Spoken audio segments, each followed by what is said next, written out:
I will say a couple real simple things that you can do. First off, make sure you have those discussions with your new staff. Most 911 calls now in this country are made via cell phone. One of the limitations we have with a cell phone 911 call is that we don't always get your exact address like we do if you would call from a landline phone.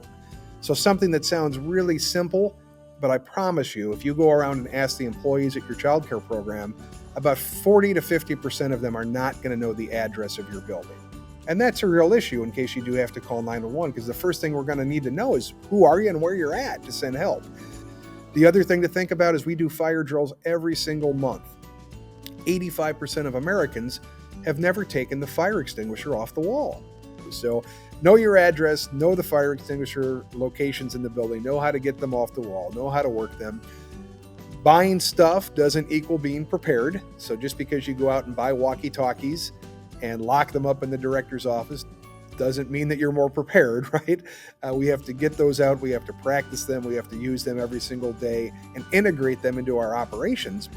And then probably the last one I would say is, too often I see the drills being done the same way every single month. So switch them up, right? I love to have a game where we pretend that the manager, the owner, the director, whoever is normally in charge, guess what? We pretend that they're out shopping that day, or they're on vacation that day, or they're sick that day. And let's see how the number 2 person or the number 3 person that's in charge of the program does in a real situation. So those are all really simple ways to kind of, just enhance your emergency preparedness. But it's little things like that we can do that can make our programs more prepared and help identify some of those gaps or some of those vulnerabilities that we may have that we, again, may not know or may just kind of glance over.